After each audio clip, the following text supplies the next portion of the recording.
பல லட்சக்கணக்கான மக்கள் திரண்டிருக்கக்கூடிய காட்சிகள் இங்கே பதிவு செய்யப்பட்டிருக்கிறது. கண்ணு கெட்டிய தூரமெல்லாம் மக்கள் வெள்ளமாக இருக்கக்கூடிய காட்சிகள் தான் இங்கே பதிவாகி இருக்கக்கூடியதை நம்ம பார்க்க முடியும்.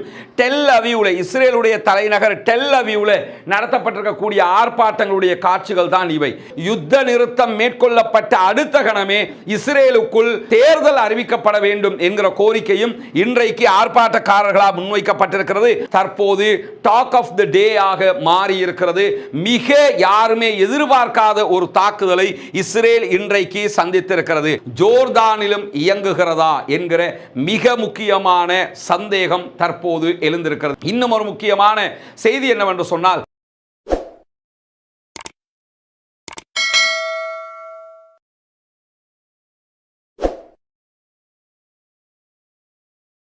அஸ்ஸலாமு அலைக்கும் வரஹ்மத்துல்லாஹி வபரகாத்துஹு. பேரன்பிற்கினிய சகோதர சகோதரிகளை நம் அனைவர் மீதும் ஏக இறைவனுடைய அமைதியும் கருணையும் உண்டாகட்டுமாக என்கிற உயரிய பிரார்த்தனைகளோடு 338வது நாளாக காசாவிலும் காசாவையொட்டிய பாலஸ்தீன பெருநிலப்பரப்பிலும் என்னவெல்லாம் நடந்து கொண்டிருக்கிறது என்கிற செய்திகளைத்தான் நாம் பார்க்க இருக்கிறோம். நமக்கெல்லாம் தெரியும், கடந்த 11 மாதங்களுக்கு மேலாக காசாவிலே இஸ்ரேலிய பயங்கரவாத இராணுவத்தினுடைய படுபயங்கரமான தாக்குதல்கள் நடைபெற்று வருகிறது. இந்த தாக்குதல்கள் அவ்வப்போது அண்டைய நாடுகளுக்குள்ளும் தாக்கம் செலுத்தக்கூடிய நிலையை உண்டாக்கி இருக்கிற அதே நேரத்தில் தொடர்ந்து இந்த தாக்குதலுக்கு எதிராக பல நாடுகளிலும் பாரிய ஆர்ப்பாட்டங்களும் நடைபெற்று வருகிறது. இன்றைக்கும் பல லட்சக்கணக்கான மக்கள் திரண்டு வந்த பாரிய ஆர்ப்பாட்டம் பிரித்தானியாவிலே நடைபெற்றிருக்கிற செய்திகள் எல்லாம் வெளியாகி இருக்கிறது. இந்த நிலையில் தான் இன்றைய தினம் இஸ்ரேலுக்கு உள்ளேயே இஸ்ரேலிய அரசாங்கத்துக்கு எதிராக பாரிய ஆர்ப்பாட்டங்கள் கிட்டத்தட்ட 11 இடங்களில் நடத்தப்பட்டிருக்கிறது. இதுவரைக்கும் தொடர்ந்து 7 நாட்களாக இந்த ஆர்ப்பாட்டங்கள் நடைபெற்று வருகிற அதே நேரத்தில் கடந்த 11 மாதங்களாக சராசரியாக ஒரு நாளைக்கு 103க்கு மேற்பட்ட ஆர்ப்பாட்டங்கள் இஸ்ரேலுக்குள் நடத்தப்படுவதாக சொல்லப்படுகிறது. ஒவ்வொரு நாளும் 100க்கும் மேற்பட்ட ஆர்ப்பாட்டங்கள் அங்கே நடத்தப்பட்டு வந்தாலும் அந்த செய்திகள் எல்லாம் இதுவரைக்கும் மறைக்கப்பட்டே வந்திருந்த நிலையில் தற்போது அவற்றை மறைக்க முடியாத ஒரு நிலையும் ஏற்பட்டிருக்கிறது.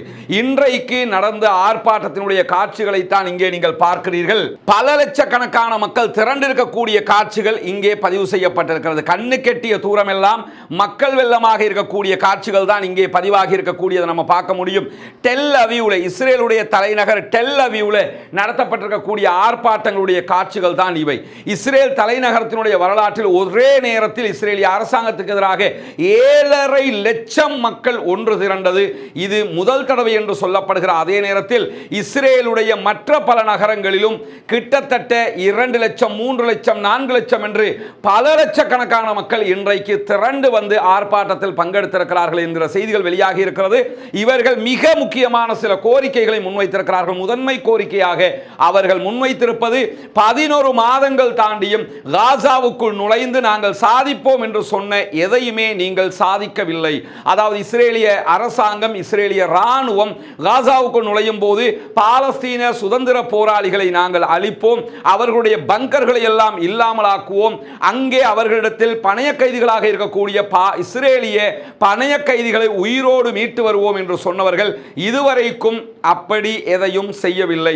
இடையிலே 3 பேரை மாத்திரம்தான் அவர்கள் உயிரோடு மீட்டார்களே தவிர இதுவரைக்கும் அவர்களுடைய பணைய கைதிகள் 60க்கு மேற்பட்டவர்கள் இஸ்ரேலிய ராணுவத்துடைய தாக்குதல்களாலேயே காசாவுக்குள் கொல்லப்பட்டிருக்கிறார்கள். இறுதியாக 6 பேர் கொல்லப்பட்டு அதுதான் பாரிய அதிர்வலைகளை இஸ்ரேலுக்குள் உண்டாக்கி இருக்கிறது. அதனால் தான் இனிமேலும் பெஞ்சமின் நெதன்யாகுவினுடைய அரசாங்கத்தினாலோ இஸ்ரேலுடைய ராணுவத்தினாலோ காசாவிலே இருக்கக்கூடிய பாலஸ்தீன சுதந்திர போராளிகளை வெல்ல முடியாது, அவர்களை அழித்து இந்த காரியங்களை ராணுவ ரீதியாக செய்ய முடியாது என்கிற உச்சகட்ட நம்பிக்கைக்கு இஸ்ரேலியர்கள் வந்திருப்பதாக ஆய்வாளர்கள் சொல்லக்கூடிய செய்திகளும் இன்றைக்கு சர்வதேச ஊடகங்களில் இடம் பிடித்திருக்கிற அதே நேரத்தில் உடனடியாக ஒரு யுத்த நிறுத்தம் வேண்டும், உடனடியாக யுத்த நிறுத்தத்தை கொண்டு வந்து எங்களுடைய பணைய கைதிகளை நீங்கள் யுத்த நிறுத்தத்தினூடாக சமாதான பேச்சினூடாக மீட்டுக் கொண்டு வர வேண்டுமே தவிர யுத்தம் செய்து அவர்களை மீட்டுக் கொண்டு வருவோம் என்று நீங்கள் சொல்வதை இனியும் நாங்கள் ஏற்க தயாரில்லை என்று சொல்லி ஆர்ப்பாட்டக்காரர்கள் இன்றைக்கு அறிவித்திருக்கிறார்கள். அதே நேரத்தில் யுத்த நிறுத்தம் மேற்கொள்ளப்பட்ட அடுத்த கணமே இஸ்ரேலுக்குள் தேர்தல் அறிவிக்கப்பட வேண்டும் என்கிற கோரிக்கையும் இன்றைக்கு ஆர்ப்பாட்டக்காரர்கள் குற்றச்சாட்டுகளாக முன்வைக்கப்பட்டிருக்கிறது. அதற்கான காரணம் என்னவென்று சொன்னால், தேர்தல் ஊடாக நாங்கள் புதிய அரசாங்கத்தை தேர்ந்தெடுக்க விரும்புகிறோம், பெஞ்சமின் நெதன்யாகு இனிமேலும் எங்களை ஆள்வதற்கு தகுதியற்றவர் என்கிற நிலையை இஸ்ரேலியர்கள் எடுத்திருக்கிறார்கள் என்பதை இன்றைய ஆர்ப்பாட்டத்தினூடாக அவர்கள் இந்த உலகுக்கு சொல்லி இருக்கிற செய்திகளை நாம் அவதானிக்க முடிகிறது. இப்படி பாரிய ஒரு ஆர்ப்பாட்டம் இன்றைக்கு மட்டுமல்ல, தொடர்ந்து இஸ்ரேலுக்குள் நடத்தப்பட்டு வருகிறது. இஸ்ரேலில் இருக்கக்கூடிய மக்களே இஸ்ரேலிய ராணுவத்தினுடைய அடாவடித்தனங்களையும் அசிங்கமான செயல்பாடுகளையும் ஏற்றுக்கொள்ள தயாரில்லை என்பது உலகம் முழுவதும் தற்போது வெளிப்படையாக வெள்ளிடை மலையாக தெரிய வந்திருக்கிறது. இதில் நம்ம என்ன கவனிக்கணும் கேட்டா, இத்தனை ஆண்டுகளாக தங்களிடம் இருக்கக்கூடிய ஊடக பலத்தையும் சமூக வலைதளங்களுடைய பலங்களையும் பயன்படுத்தி அப்பாவி காசா மக்களுக்கு எதிராக, அப்பாவி பாலஸ்தீன மக்களுக்கு எதிராக தாங்கள் செய்கிற அத்தனை அநியாயங்களையும் மூடி மறைத்துக் கொண்டிருந்த நிலையில் தற்போது எதையுமே அவர்களால் மறைக்க முடியாத நிலைக்கு தள்ளப்பட்டிருக்கிறார்கள்.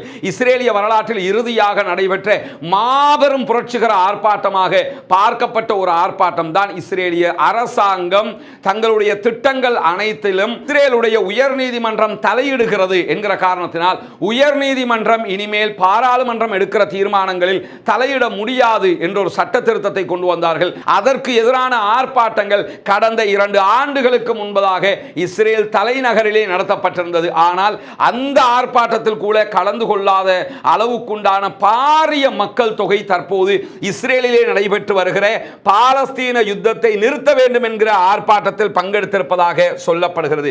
இப்படி ஒரு பாரிய ஆர்ப்பாட்ட காட்சிகள் இன்றைக்கு பதிவு செய்யப்பட்டிருக்கிறதை சர்வதேச ஊடகங்களை ஆச்சரியமான தலைப்புகளை இட்டு வெளியிட்டிருக்கக்கூடிய காட்சிகளை நாம் பார்க்க முடியும். இப்படியான நேரத்தில் தான் பிரித்தானியாவிலும் பாரிய ஆர்ப்பாட்டம் ஒன்று நடைபெற்றிருக்கிறது. குறிப்பாக லட்சக்கணக்கான மக்கள் திரண்டு வந்திருக்கக்கூடிய அந்த ஆர்ப்பாட்டம் நடத்தப்பட்டமைக்கான மிக முக்கியமான காரணமாக சொல்லப்படுவது என்னவென்றால், நமக்கெல்லாம் தெரியும், பிரித்தானியாவிலிருந்து சுமார் 350 வகையான ஆயுதங்கள் காசாவுக்கு எதிராக இஸ்ரேலுக்கு ஆதரவாக ஏற்றுமதி விற்பனை செய்யப்படுகிறது.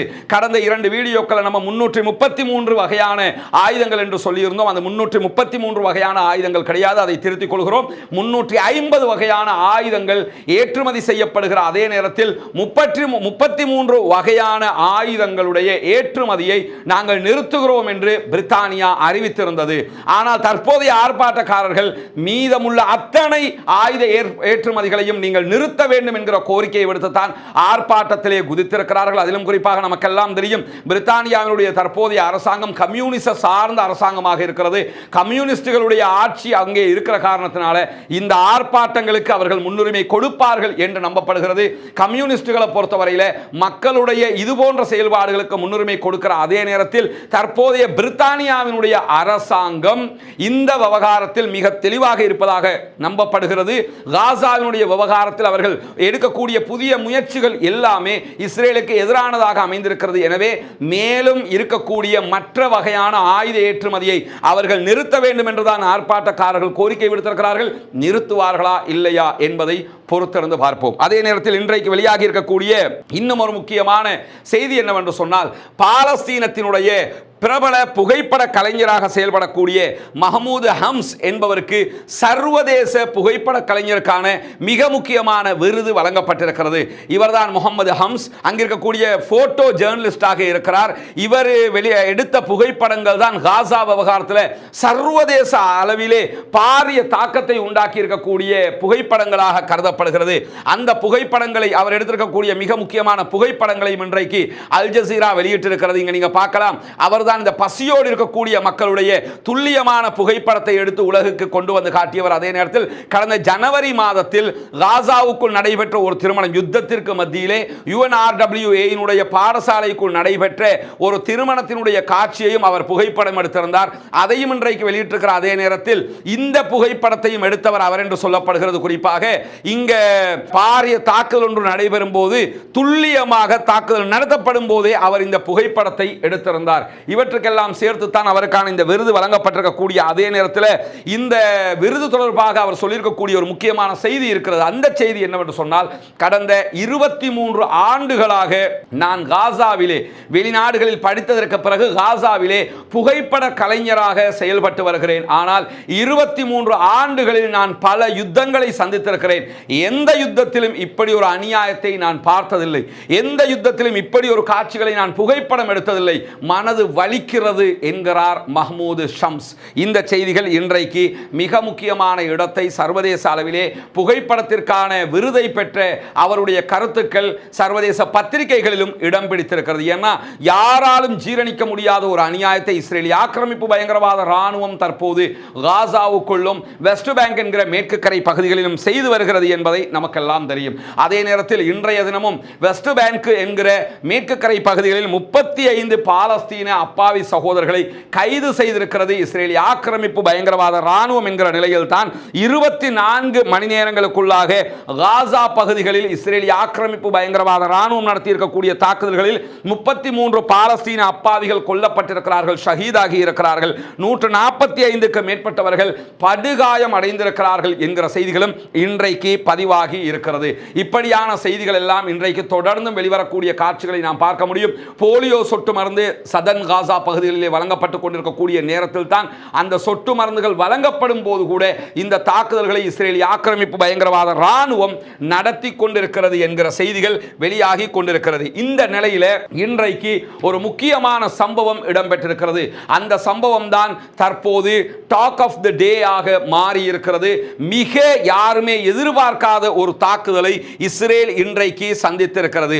அது என்ன தாக்குதல் என்று சொன்னால் நமக்கெல்லாம் தெரியும். வெஸ்ட் பேங்க் என்கிற மேற்கு கரை பகுதிகளில் தொடர்ந்து இஸ்ரேலிய ஆக்கிரமிப்பு பயங்கரவாத ராணுவம் தாக்குதல்களை நடத்தி வருகிற நேரத்தில் வெஸ்ட் பேங்க்ல இருக்கக்கூடிய பாலஸ்தீன சுதந்திர போராளிகளும் பதிலடி தாக்குதல்களை தாறுமாறாக நடத்தி வருகிறார்கள். இந்த நிலையில தான் இன்றைக்கு யாரும் எதிர்பார்க்காத விதமாக யுத்தம் ஆரம்பிக்கப்பட்டு 11 மாதங்களுக்கு பிறகு ஜெருசலம் ஜோர்தான் எல்லையிலே ஒரு முக்கியமான தாக்குதலை பாலஸ்தீன சுதந்திர இயக்கம் நடத்தி இருக்கிறது என்கிற செய்திகள் வெளியாகி இருக்கிறது. இந்த தாக்குதலை பொறுத்தவரையில் முதல்ல நீங்க ஒன்று புரிஞ்சுக்கிறீங்க, அந்த தாக்குதல் எப்படியான தாக்குதல், என்ன விதமான விளைவுகளை உண்டாக்க போகிறது என்பதை எல்லாம் நாம் பார்க்கிறோம். அதே நேரத்தில் இந்த தாக்குதல் ஏன் மிக முக்கியமாக பார்க்கப்படுகிறது என்று சொன்னால், இந்த தாக்குதல் ஜோர்தானுக்குள்ளிருந்து வெஸ்ட் பேங்க் பகுதிகளுக்குள் வந்த ஒரு ட்ரக்கிலே வந்தவர் தான் தாக்குதலை நடத்தி இருக்கிறார். எனவே ஜோர்தானுக்கு உள்ள நுழையும் போது இந்த தாக்குதல் நடத்தப்படவில்லை.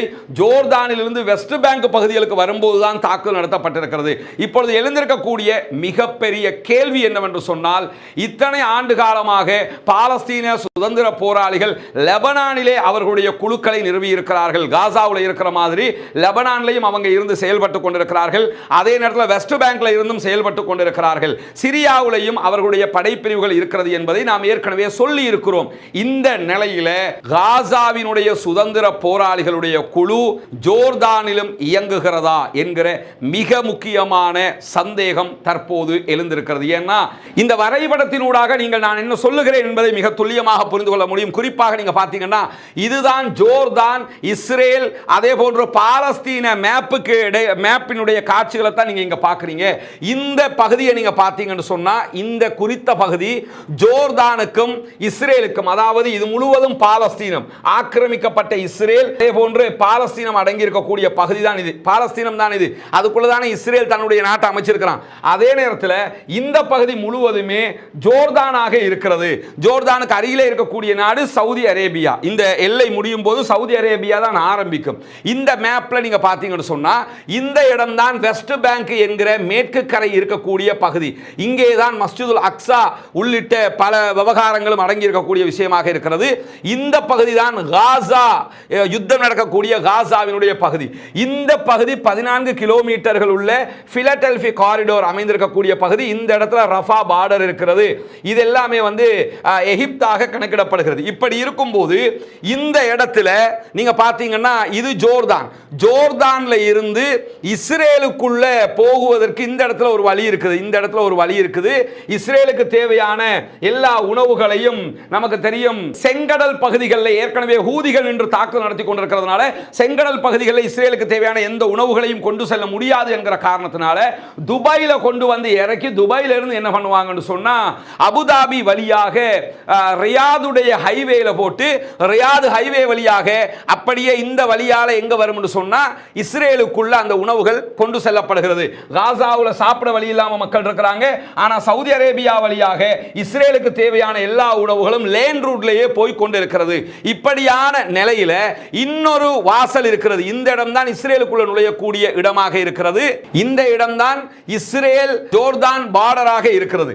அதே நேரத்தில் இங்க ஒரு பார்டர் இருக்குது. நீங்க பாத்தீங்கன்னா வெஸ்ட் பேங்க் அதே போன்று ஜோர்தான் பார்டராக இருக்கிறது.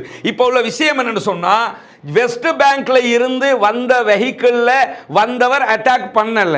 ஆனா எப்படி அட்டாக் நடக்கிறது என்று சொன்னால் ஜோர்தான்ல இருந்து வெஸ்ட் பேங்குக்குள்ள நுழைகிற ஒரு வெஹிக்கிளுக்குள்ள ஒரு ட்ரக்குக்குள்ள இருந்த ஒரு நபர் தான் தாக்குதலை நடத்துகிறார். எவ்வளவு பெரிய தாக்குதலாக அது அமைந்திருந்தது என்று சொன்னால் உள்ளே நுழைந்தவர் இஸ்ரேலுடைய காவல்துறையைச் சேர்ந்த 3 பேரை சுட்டுக் கொண்டிருக்கிறார். இதுதான் தற்போது ஏற்பட்டிருக்கக்கூடிய மிக முக்கியமான சர்ச்சையாக மாறி இருக்கிறது. இந்த இடத்திலே இருக்கக்கூடிய ஜோர்தான் இஸ்ரேல் எல்லையினுடைய பாலம் தற்போது இழுத்து மூடப்பட்டிருக்கிறது.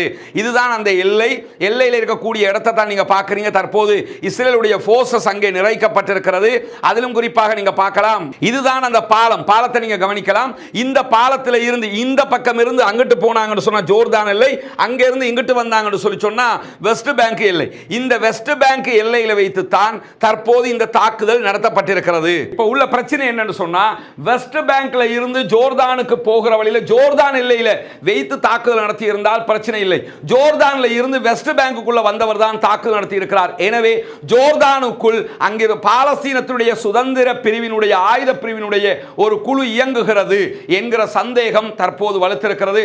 உடனடியாக இஸ்ரேல் இந்த அனைத்து பார்டர்களையும், அதாவது இஸ்ரேலுக்குள்ள வரக்கூடிய ஜோர்தானுக்கும் இஸ்ரேலுக்கும் இடையில் இருக்கக்கூடிய அனைத்து பார்டர்களையும் தற்போது மூடியிருக்கிறார்கள். வான்பரப்பு இழுத்து மூடப்பட்டிருக்கிறது. அது மட்டுமல்லாமல் தற்போது வெஸ்ட் பேங்க்ல இருந்து ஜோர்தானுக்குள்ள போக முடியாது, ஜோர்தானுக்குள்ள இருந்து வெஸ்ட் பேங்க்குள்ள வர முடியாது.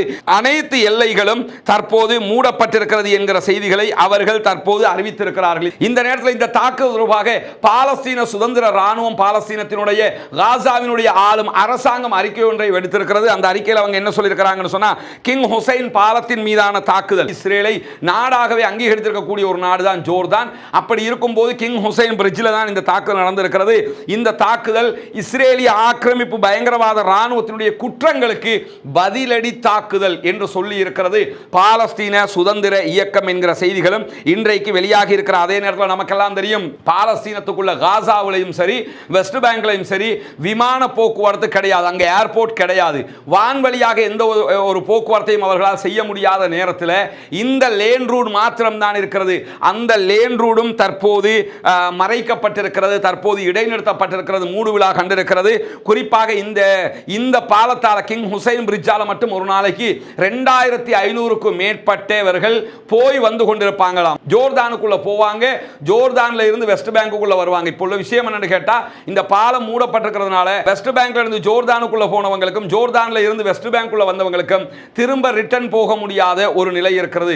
எப்பொழுது இதை திறப்பார்கள் என்கிற கேள்விகள் எல்லாம் தற்போது எழுந்திருப்பதாக சொல்லப்படுகிறது. பொறுத்திருந்துதான் பார்க்க வேண்டும் அடுத்த கட்டம் என்ன நடக்கப் போகிறது என்பதை. ஆனால் இதிலிருந்து ஒரு செய்தியை பாலஸ்தீன சுதந்திர இயக்கம் சொல்லியிருக்கிறார்கள், நாங்கள் இந்த போரை எந்த விதமான முடிவும் இல்லாமல் முடித்துக் கொள்வதற்கு தயாரே இல்லை, இஸ்ரேலை 2-1 பார்ப்போம் என்பதை சொல்லியிருக்கிறார். அதே நேரம் இஸ்ரேலுடைய பாதுகாப்பு விவகாரத்தில் பாரிய கேள்வியை இது உண்டாக்கி இருக்கிறது. அக்டோபர் 7ஆம் தேதி எப்படி 7000க்கு மேற்பட்ட ஏவுகணை தாக்குதல்கள் ஒரே நேரத்தில் நடத்தப்படும் வரைக்கும் இஸ்ரேலுக்கு அந்த செய்திகள் தெரியாமல் இருந்ததோ, அதே போன்று தற்போது ஜோர்தானில் இருந்து வந்தவர் தாக்குதலை நடத்தி இருக்கிறார். இந்த தாக்குதலை அவர் கொண்டு வந்த வெப்பனை எப்படி உங்களால் கைப்பற்ற முடியாமல் போனது, எப்படி உங்களுடைய பாதுகாப்பில் கோளாறு ஏற்பட்டது என்கிற கேள்விகள் எல்லாம் இஸ்ரேலை நோக்கி சர்வதேச நாடுகளை எழுப்ப ஆரம்பித்து விட்டிருக்கிற அதே நேரத்தில் ஜோர்தானில் இருந்து வெஸ்ட் பேங்க் பகுதிகளுக்கு வந்த ட்ரக்கில் இருந்தவர் ஒருவர் தான், அவர்தான் இந்த தாக்குதல்களை நடத்தி இருக்கிறார். ஆனால் அவர் வெப்பன் எடுத்துக்கொண்டு வந்திருக்கிறார் மட்டுமல்ல, அவருடைய தாக்குதல்கள் உடனடியாக 3 பேர் மீதான தாக்குதல் நடத்தி இருக்கிறார். அந்த தாக்குதல்கள் 3மே சொல்லி வைத்தால் போல் 100% ட்ரெயின் பண்ணப்பட்ட ஒருவரால் தான் இப்படி தாக்குதல் நடத்தப்பட முடியும் என்று இஸ்ரேலிய ராணுவமே இன்றைக்கு சொல்லி இருக்கிற அளவுக்கு அளவுக்கு அவர் துல்லியமாக அந்த தாக்குதல் நடத்தியிருக்கிறார். இஸ்ரேலுடைய கேபினட் தற்போது உடனடியாக கூடியிருக்கிறது. பெஞ்சமின் நெத்தன்யாஹுக்கு தலையிடிக்கு மேல் தலையிடியாக இது மாறி இருக்கிறது. ஒருபுறம் நாடு முழுவதும் மக்கள் ஆர்ப்பாட்டம் நடத்தி கொண்டிருக்கிறார்கள், மறுபுறமாக தற்போது யாரும் எதிர்பார்க்காத பாதுகாப்பு குறைபாடு ஒன்று பாரிய அளவில் ஏற்பட்டிருக்கிறது. பொறுத்திருந்து பார்ப்போம். இஸ்ரேலுடைய அழிவு கண்டிப்பாக நிச்சயம். அவர்களுடைய அநியாயங்கள் நிறுத்தப்படும் வரைக்கும் இந்த போராட்டங்கள் தொடரும் என்பதை பாலஸ்தீன சுதந்திர இயக்கங்கள் தொடர்ந்து சொல்லிக் கொண்டிருக்கக்கூடிய செய்திகளையும் நாம் பார்க்க முடியும். இப்படியான நேரத்தில் தான் பாலஸ்தீனத்திற்கு ஆதரவாக தொடர்ந்து பலவிதமான தாக்குதல்களையும் நடத்தி வரக்கூடிய லெபனானுடைய போராளி குழுக்கள் இன்றைக்கு நூற்றுக்கணக்கான தாக்குதல்களை நடத்தியிருக்கிறார்கள். குறிப்பாக அவர்கள் நடத்திய தாக்குதல்களுடைய துல்லியமான வீடியோக்களும் இன்றைக்கு வெளியாகி இருக்கிறது. இன்றைக்கு நீங்க பார்க்கலாம், அவர்கள் இன்றைக்கு இஸ்ரேலை நோக்கி நடத்திய தாக்குதலுடைய காட்சிகளை தான் இங்கே வெளியிட்டிருக்கிறார்கள். பாரிய கத்யூக்ஷா வகையான ராக்கெட் தாக்குதல்கள் நடத்தப்பட்டிருக்கிறது.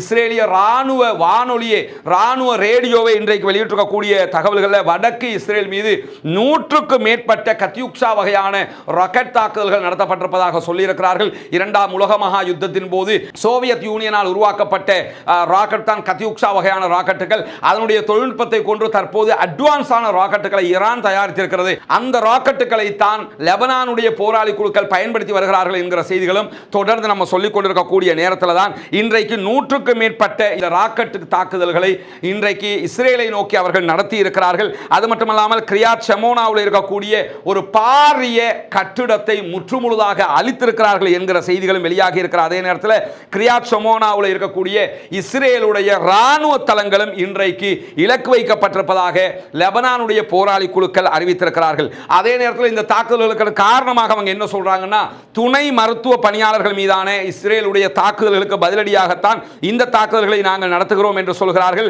கிரியாத் ஷெமோனாவில் இருக்கக்கூடிய இஸ்ரேலுடைய ராணுவ உளவு பார்க்கும் தளத்தின் மீது இன்றைக்கு அவர்கள் தாக்குதல் நடத்தி இருக்கிறார். அதே நேரத்தில் அந்த உளவு பார்க்கும் தளத்தின் மீது 5 ராக்கெட்டுகள் தனியாக ஏவப்பட்டிருப்பதாகவும் அவர்கள் தெரிவித்திருப்பதாக இன்றைக்கு டைம்ஸ் ஆஃப் இஸ்ரேலும் இந்த செய்தியை பதிவு செய்திருக்கிறது. அதே நேரத்தில் இஸ்ரேலிய ராணுவத்தினுடைய குடியிருப்புகள் 2 மீது அவர்கள் தாக்குதல் நடத்தி இருக்கிறார்கள். கத்யூக்ஷா வகையான ராக்கெட் தாக்குதல்கள் மூலமாக ஷமீர் என்கிற குடியேற்றத்தின் மீதும் இன்றைக்கு பாரிய அட்டாக் நடத்தி இருப்பதாக சொல்கிறார்கள். அதே போன்று ரசன் நகூரா என்கிற ஒரு தளத்தின் மீது ட்ரோன் அட்டாக் நடத்தி இருப்பதாகவும் இன்றைக்கு லெபனானில் இருந்து செயல்படக்கூடிய குழுக்கள் அறிவித்திருக்கக்கூடிய காட்சிகள் பதிவாகி இருக்கிறது. இங்க நீங்க பார்க்கலாம், இன்றைக்கு லெபனானுடைய ஆயுத குழுக்கள் தாக்குதல் நடத்தி இருக்கக்கூடிய ஒரு பாரிய ஏவுகணை தாக்குதல் தான் காட்டுறாங்க. இந்த தாக்குதல் நீங்க பார்க்கலாம், எவ்வளவு ஒரு பாரிய தாக்குதல் என்பதை தெரியும். ஆனா இது கத்யூக்ஷா வகையான ராக்கெட் தாக்குதல் இல்லை என்பதை அவர்கள் சொல்லியிருக்கிற அதே நேரத்தில் இது என்ன ராக்கெட் தாக்குதல் என்பது துல்லியமாக சொல்லப்படவில்லை. இங்க நீங்க பார்க்கலாம், அது எவ்வளவு பெரிய ஒரு தாக்குதலை உண்டாக்கி இருக்கிறது என்பதை காட்டுகிறது. இஸ்ரேல் காசா மீது நடத்துகிற தாக்குதல்களை விட படுபயங்கரமான தாக்குதலாக அது மாறி இருக்கிறது. அதான் அவங்க காட்டுறாங்க. இந்த வீடியோவில் நீங்க பார்க்க முடியும். இதில் தெளிவாக பார்க்க முடியாதவர்கள் நீங்கள் அல் ஜசீராவுடைய அரபு பக்கத்தில் இந்த வீடியோவை போய் பார்க்க முடியும். எவ்வளவு படுபயங்கரமான தாக்குதலை இன்றைக்கு அவர்கள் இஸ்ரேலுடைய பகுதிகள் மீது நடத்தி இருக்கிறார்கள் என்கிற காட்சிகள் தான் இங்கே பதிவு செய்யப்பட்டிருக்கிறது. அவ்வளவு பிரம்மாண்டமான ஒரு ஏவுகணை தாக்குதலை அவர்கள் நடத்தி இருக்கிறார்கள். அதனுடைய காட்சிகளை தான் துல்லியமாக இங்கே அவர்கள் வெளியிட்டிருக்கிறார்கள். நீங்கள் மீண்டும் பார்த்தால் தெரியும் அந்த ஏவுகணை எவ்வளவு படுபயங்கரமான தாக்குதலை உண்டாக்கி இருக்கும் என்பதை. இப்படி ஒரு தாக்குதலை இன்றைக்கு இஸ்ரேல் மீது அவர்கள் நடத்தி இருக்கக்கூடிய காட்சிகள் பதிவாகி இருக்கிற அதே நேரம் இன்றைய தினம் பாலஸ்தீன சுதந்திர இயக்கம் ஒரு முக்கியமான வீடியோவை வெளியிட்டிருக்கிறது. அந்த வீடியோவில் மீண்டும் மீண்டும் அவர்கள் தாங்கள் உறுதியான பலத்தோடு இருக்கிறோம் என்கிறதை காட்டியிருக்க. இதான் அவங்களுடைய பங்கர் சிஸ்டம். பங்கருக்குள்ளே இருந்து வெளியாகிற விதமான அந்த காட்சிகளை தான் அவங்க பதிவு செஞ்சிருக்கிறாங்க. எப்படி நாங்கள் தயாராக இருக்கிறோம் என்பது மட்டுமல்லாமல் காசாவுக்குள் அவர்கள் செயல்படக்கூடிய விதங்கள் எல்லாம் இதிலே வெளியிடப்பட்டிருக்கிற காட்சிகளாக நாம் புரிந்து கொள்ள முடிகிறது. அதே நேரத்தில் இங்க நீங்க பார்க்கலாம், இஸ்ரேலுக்குள்ள நடைபெற்று வருகிற ஆர்ப்பாட்டத்தினுடைய காட்சிகளை தான் நீங்க பார்க்கிறீங்க. லட்சக்கணக்கான மக்கள் திரண்டு நின்று இந்த ஆர்ப்பாட்டத்தை நடத்தி கொண்டிருக்கிறார்கள். கண்ணு கெட்டிய தூரம் வரைக்கும் மக்கள் திரண்டிருக்கக்கூடிய காட்சிகள் வெளியாகி இருக்கிறது. காசாவினுடைய யுத்தம் உடனடியாக நிறுத்தப்பட வேண்டும் என்கிற கோரிக்கை தான் அவர்களால் எழுப்பப்படுகிறது. கேமரா திரும்பும் பக்கம் எல்லாமே மக்களுடைய காட்சிகள் தான் காட்டப்படுவதை நாம் அவதானிக்க முடியும். டெல் அவீவ் நிறைந்து காணப்படுகிறது. டெல் அவீவினுடைய பல செயல்பாடுகள் இன்றைக்கு முடக்கப்பட்டிருப்பதாக சொல்லப்படுகிறது. புற்றீசலை போல பொதுமக்கள் பங்கெடுத்திருக்கக்கூடிய காட்சிகள் தான் இங்கே பதிவு செய்யப்பட்டிருப்பதை நாம் அவதானிக்க முடியும். எவ்வளவு லட்சக்கணக்கான மக்கள் கலந்து கொண்டிருக்கிறார்கள் என்கிறத பாருங்க. கேமரா காட்டிய ஒரு பகுதியை திரும்ப காட்டாத அளவுக்கு பாரிய போராட்ட காட்சியாக இந்த காட்சி இன்றைக்கும் பதிவாகி இருக்கிறது. இந்த மாதிரியான நேரத்தில் தான் நமக்கெல்லாம் தெரியும், அதாவது அர்துகான் துருக்கியினுடைய அதிபர் அர்துகான் அவர்கள் தொடர்ந்து பாலஸ்தீன விடுதலை இயக்கத்துக்கு, பாலஸ்தீன சுதந்திர போராட்ட இயக்கங்களுக்கு தங்களுடைய ஆதரவை வெளியிட்டு வரக்கூடிய ஒருவர். இவர் இன்றைக்கு ஒரு முக்கியமான பேச்சை பேசியிருக்கிறார். அதில் அவர் என்ன சொல்றாருன்னு சொன்னா, நாம் அத்தனை பேரும் இஸ்லாமிய நாடுகள் அத்தனை பேரும் இணைந்து பாலஸ்தீன சுதந்திர இயக்கத்தை வலுப்படுத்த வேண்டும், அவர்களுக்கு தேவையான உதவிகளை செய்ய வேண்டும். காரணம் என்னன்னு சொன்னா, உலக முஸ்லிம்கள் சார்பாக நம்முடைய புனித தலமாக இருக்கக்கூடிய மஸ்ஜிதுல் அக்ஸா உள்ளிட்ட பகுதிகளை பாதுகாப்பதற்காக அவர்கள் போராடி கொண்டிருக்கிறார்கள். சரியாக இருந்தால் நம்ம தான் போராடணும், ஆனால் நமக்காக அவங்க போராடிக்கிட்டு இருக்கிறாங்க. எனவே அவர்களை நாம் கைவிட்டு விடக்கூடாது, அவர்களுக்கு துணை இருக்க வேண்டும், அவர்களுக்காக நாம் நின்று பேச வேண்டும், அவர்களுக்கு தேவையான அத்தனை உதவிகளையும் செய்ய வேண்டும் என்று அவர் சொல்லியிருக்கிறார். அவர் சொல்வதை போன்று செய்வாராக இருந்தால் உண்மையில் பாராட்டுக்குரியது. எது எப்படி போனாலும் அவருடைய இந்த வார்த்தைகள் பாலஸ்தீன சுதந்திர இயக்கத்திற்கும் பாலஸ்தீன மக்களுக்கும் ஒரு ஆறுதலாக அமையும் என்பதிலும் எவ்விதமான மாற்று கருத்துக்களும் கிடையாது. இந்த மாதிரி நிலையில தான் இன்றைக்கு மிக முக்கியமான ஒரு செய்தியை அறிவித்திருக்கிறது யமனுடைய ஹூதிகள் குழுவினர். நமக்கெல்லாம் தெரியும், யமன்ல இருந்து இஸ்ரேலுக்கு எதிரான பாரிய தாக்குதல்களை அவர்கள் நடத்தி வருகிறார்கள். செங்கடலையே ஆண்டு கொண்டிருக்கிறார்கள் என்று சொல்லலாம். செங்கடலிலே பயணிக்கக்கூடிய இஸ்ரேலுக்கு ஆதரவான, அமெரிக்காவுக்கு ஆதரவான, இஸ்ரேலுடைய அரசாங்கத்திற்கு ஆதரவாக இருக்கக்கூடிய அனைத்து கப்பல்கள் மீதும் அவர்கள் பாரிய ஏவுகணை தாக்குதல்களை நடத்தி வருகிறார். அதே நேரத்தில் அண்மையிலும் கூட அவர்கள் ஒரு கப்பலை தாக்கி அழித்து மூழ்கடித்திருந்தார்கள் என்கிற செய்திகளை பகிர்ந்து கொண்டிருந்த அதே நேரத்தில் இன்றைக்கு அவர்கள் வெளியிட்டிருக்கக்கூடிய ஒரு முக்கியமான செய்தி வெளியாகி இருக்கிறது. அது என்ன முக்கியமான செய்தி என்று சொன்னால், இங்க நீங்க பார்க்க முடியும், இந்த விமானம் ஆளில்லா விமானம், இது ஒரு ட்ரோன் தான். இதுல ஆட்கள் யாரும் பயணிக்க மாட்டார்கள், இந்த விமானம் தனியாக பயணிக்கும். ஆனா இது ஒரு சின்ன கையடக்கமான ஒரு ட்ரோன் நினைச்சிடாதீங்க. இது எவ்வளவு பெரிய ட்ரோன் என்பதற்கான காட்சியை இதுல நீங்க பார்க்க முடியும். அதாவது ஆட்கள் ஏறாவிட்டாலும் இங்க அமெரிக்கன் போர்சஸ் நின்னுகிட்டு இருக்கிறாங்க. இந்த விமானம் நிறுத்தப்பட்டிருக்கிறதுன்னு சொன்னா ஆள் இருக்காது, ஆனால் சாதாரணமான மற்ற விமானங்கள் அளவுக்கு பாரிய ஒரு விமானமாக இருக்கிறது.